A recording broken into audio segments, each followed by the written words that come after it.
Ces derniers temps, je postule un peu partout parce que les réseaux c'est sympa, mais bon, faut bien trouver à manger. Avec mon statut de freelance et mon diplôme en poche, je pensais que j'allais vite trouver des missions. Non. Bon, bah écoutez, va falloir reprendre les choses depuis le début. Qu'est-ce qui va pas? J'ai un bon CV, un bon diplôme, 5 ans d'expérience, j'ai même une putain de photo retouchée de moi en chemise. Bon, j'arrête le suspense, aujourd'hui on va parler de mon portfolio.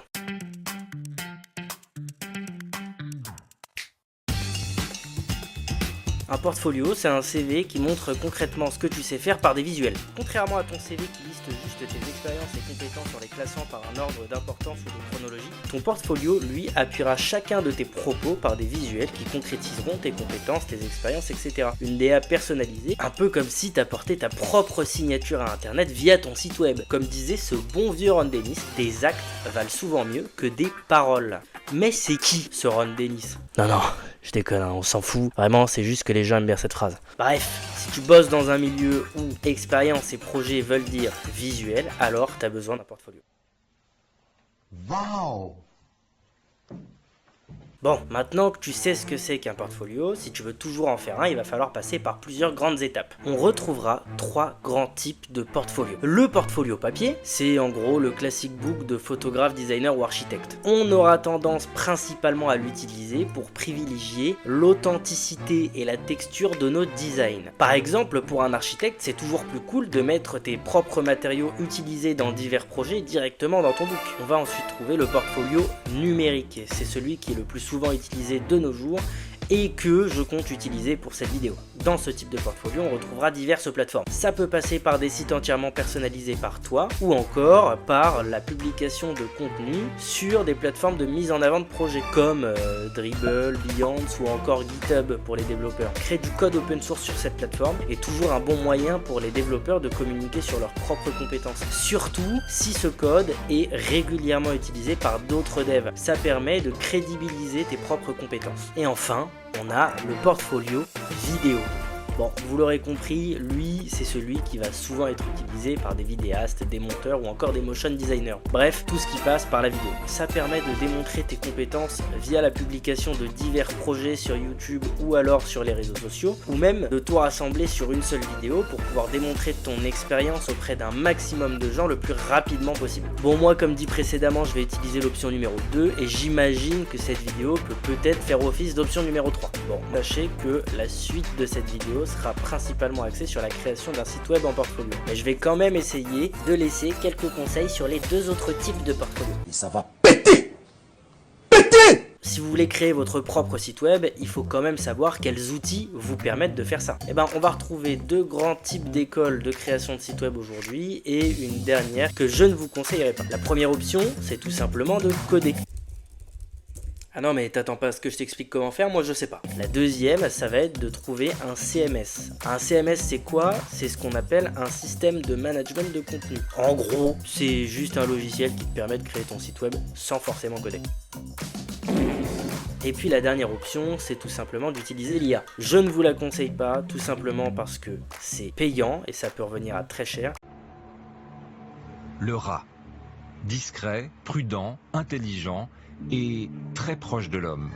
Et aussi parce que je trouve qu'on n'a pas encore une main totalement libre sur ce qu'on peut faire de nos sites web avec. Bon les gars, je vais essayer de rester un minimum sympa et de vous donner 2-3 conseils sur ce que je sais par rapport aux autres options. Ouais, je sais, me remercie pas. D'abord, pour tous ceux qui veulent se faire un portfolio papier, la question va être quel format voulez-vous utiliser? Est-ce que vous voulez faire un book? Est-ce que vous voulez faire un gigantesque poster? Bref, sur les portfolios papier en général, vous avez une tonne de choix. Et pour tous ceux qui cherchent à faire des portfolios vidéo, là la question va être de choisir votre propre logiciel de montage. Ça peut être LumaFusion, DaVinci Resolve, vous pouvez même le faire avec iMovie. C'est un peu plus compliqué, mais vous pouvez. Bon, je retourne sur les sites web. Bah enfin! Pour tous ceux qui, comme moi, ont la flemme de coder leur propre portfolio de A à Z, bah j'ai trouvé 5 alternatives en termes de CMS pour pouvoir vous aider à créer votre propre site. Dans ceci, on va retrouver des logiciels bien connus comme Webflow, Bubble, WordPress, Squarespace et Wix.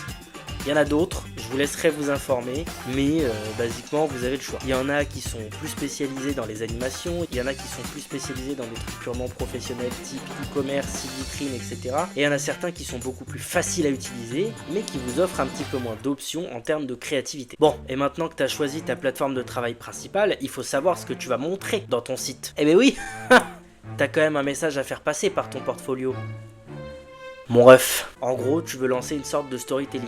La question que tu vas te poser principalement, c'est qu'est-ce que le recruteur cherche à voir le plus rapidement possible et comment il souhaite le voir. Ça passe par des animations ou non, un certain type de design ou non, ou encore par l'ordre de présentation des différents actes qui sont inclus dans ton portfolio. Tes compétences, qui t'es, ta DA, tes projets, bref, un peu de tout. Et pour ça, je ne saurais jamais te conseiller assez le site web Howard. C'est un peu comme le Pinterest des web designers. En fait, ce qu'il fait, c'est simplement de référencer énormément de sites web reconnus sur le marché et de les classer par ordre de design sur optimisation. Si ton site est incroyablement beau mais qu'il est hyper mal optimisé, bah il descendra au classement. Par contre, si ton site est hyper bien optimisé et relativement beau, il sera remonté au niveau du classement. Et bien évidemment, si ton site est hyper beau et hyper bien optimisé, bah t'as tout gagné. Moi par exemple, je me suis inspiré de ces différents sites web pour pouvoir faire le mien. Ça va inclure majoritairement une certaine patte graphique, certaines animations, une certaine DA. Est-ce qu'on peut appeler ça du plagiat? Non. Toujours pour les créateurs de portfolio via site web, je vous conseille d'utiliser les bibliothèques d'animation GSAP mêlées à son plugin Scroll Trigger.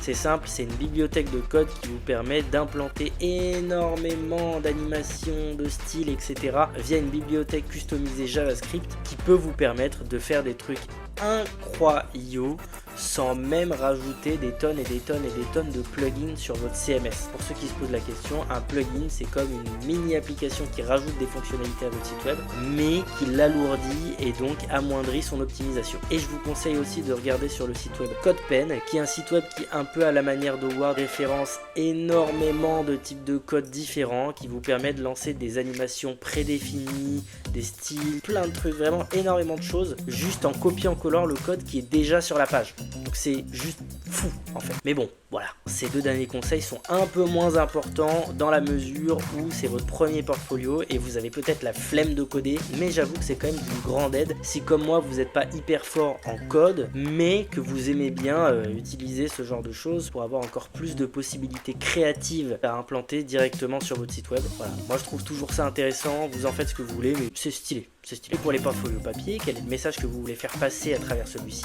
Est-ce que dedans vous voulez mettre uniquement des designs? Est-ce que vous voulez pouvoir vous présenter? De quelle manière? Est-ce que vous voulez faire quelque chose de plus minimaliste, qui va droit au but, ou quelque chose qui s'engouffre un peu plus dans votre art? Et pour ceux qui souhaitent faire un portfolio vidéo, bah c'est simple, c'est un peu comme ce qu'on disait tout à l'heure. Est-ce que vous souhaitez créer une seule longue vidéo qui balance un peu tous vos extraits en vrac, une présentation de vous, etc. etc. Ou est-ce que vous préférez publier du contenu régulièrement sur divers extraits de vos créations ou vos créations entières? Et ça sera à vous de choisir. Un bon portfolio, c'est pas juste du texte, faut qu'il soit visuellement attirant et bien adapté à ta direction artistique générale. Et pour ça, une des choses les plus importantes à choisir sur ton site web, bah c'est les couleurs et les polices. Et donc là je vais essayer d'englober un petit peu tous les types de portfolios pour les logiciels que je vais vous montrer parce que je considère que c'est utile à tout le monde. En premier, on va parler des différentes polices d'écriture et dans celle-ci vous allez retrouver deux sites que j'adore. Le plus important ça va être Envato. Envato c'est quoi? C'est un site qui référence énormément de différentes polices d'écriture et qui va les classer selon les tendances du web design. Vous allez avoir un choix mais énorme de polices qui va pouvoir vous permettre de faire des tests, de vous adapter, de changer votre DA, de vous amuser, bref de faire ce que vous voulez, vraiment. Attention, les polices de Envato sont payantes. Mais ce qui est intéressant, c'est que vous pouvez tout simplement copier-coller le titre de la police, le mettre sur internet et vous le retrouverez. Donc en vrai, c'est tout bénef. Le rat. Le deuxième site de police est un petit peu plus spécifique, j'avoue, je le mets plus là par nostalgie que par utilité. Nostalgie, il est 2h. Je l'utilise beaucoup moins ces derniers temps, mais peut-être que vous y trouverez votre bonheur. Ce deuxième site, c'est top. Les gars, je me permets de mettre en pause cette vidéo juste pour vous prévenir que voilà, je m'étais complètement trompé au niveau des informations que j'allais vous donner sur le prochain site. Donc je préfère vous les donner 4 jours après le tournage, après mûre réflexion et vérification. Le site que j'allais vous donner s'appelle FontSpace. C'est un site qui répertorie énormément de polices d'écriture libres de droit qui sont pour la plupart liées à la pop culture. donc ça va être à des séries cultes, à des films, à des jeux vidéo, etc. Vous allez en retrouver une énorme quantité. Le plus gros problème que j'ai trouvé avec ce site, c'est que chaque police d'écriture n'a pas une énorme variété de changements. Parfois vous n'allez pas trouver de format italique pour une même police, de format en majuscule, et aussi je trouve que ces polices ne sont pas forcément hyper utiles en termes de web design, ce ne sont pas des polices qui sont hyper utilisées. Voilà, bisous. Petit conseil pour les portfolios papier, peut-être qu'apprendre la calligraphie peut être intéressant. Après ça, c'est vraiment selon vos compétences. Mais dans tous les cas, faites-vous plaisir en vrai. Vous pouvez très bien calquer des polices qui sont sur internet, les imprimer ou encore écrire à la mano. Et enfin, pour les couleurs, je vais tout d'abord avoir 2 conseils pour vous. Le premier, c'est toujours de faire vos choix en fonction des différentes couleurs complémentaires que vous offre votre propre couleur. Mais alors, qu'est-ce qu'une couleur complémentaire, Jamy? En gros, une couleur complémentaire, c'est une couleur qui s'adaptera forcément à votre principale en étant placée à l'opposé de celle-ci sur le cercle chromatique. Énorme! Et enfin, mon deuxième conseil concernera les gris et les blancs. Essayez de ne jamais désaturer complètement vos couleurs. Pourquoi je dis ça? C'est simple, un gris complètement désaturé, ça n'a pas d'âme en fait. Donc ce que je vous conseille de faire, c'est de prendre votre couleur principale ou secondaire, puis de la désaturer assez pour que ça devienne du gris, tout en gardant cette petite dose de couleur qui vous fait rester dans votre DA général. Et là, pépite. Moi j'ai essayé de faire un truc pas trop chargé, assez moderne et qui reflète parfois mon travail de tous les jours. Vous pouvez me dire ce que vous en pensez en commentaire. Bon, on arrive enfin à la partie la plus importante du portfolio. Bah oui, parce que sans projet tu montres rien, et si tu montres rien, ton portfolio, bah il est nul. Comme dit au début de cette vidéo, des actes valent souvent mieux que des paroles. Ce bon vieux Ron. Donc publier un site web juste pour montrer que tu sais aligner 3 images à la suite, c'est pas forcément utile. Alors que si tu arrives à y implanter tes projets de manière créative et immersive, ben ça devient tout de suite plus intéressant. Et alors attention, faut pas tomber dans le piège d'avoir forcément des projets professionnels déjà créés pour pouvoir monter son portfolio. Si par exemple tu es encore étudiant, tu peux très bien monter ton portfolio avec des projets créatifs que tu as lancés directement à l'école pour un devoir ou que sais-je. Et évidemment, tu peux même lancer ton propre projet personnel. Dis-toi que dans tous les cas, ça te permettra d'accumuler de l'expérience. Et si justement tu as ce problème de ne pas avoir de projet professionnel, bah accumuler de l'expérience, c'est quand même une bonne alternative. Bon, moi ce que j'ai fait, c'est essayer de mettre assez rapidement des illustrations sur certains de mes projets en format bento sur la page d'accueil, et ensuite de nous rediriger vers certaines pages qui nous permettent d'avoir des informations plus précises sur chacun de ces projets. Pour ceux qui sont intéressés, si vous le voulez, je pourrais faire une prochaine vidéo sur les différents designs qui ont percé en 2024 et qui percent actuellement en 2025. Dites-le moi en commentaire. Bon, là j'ai pas vraiment d'autres conseils à donner, que ce soit pour papier ou montage vidéo, parce que dans tous les cas la question va être de savoir comment disposer mes différents projets sur mon book ou ma vidéo. Mais bon, ça c'est à vous de voir, je m'y connais pas assez pour vous dire quoi faire. Et enfin, le dernier conseil que j'aurais à vous donner, c'est tout simplement de le montrer à vos proches pour avoir un avis, une idée globale de ce qu'ils en pensent. Bon, tu me dis ce que t'en penses et surtout sois honnête. Oui, oui, t'inquiète pas. Oh, mais il est tellement beau ton portfolio, William. Oh là là, il est magnifique. Oh.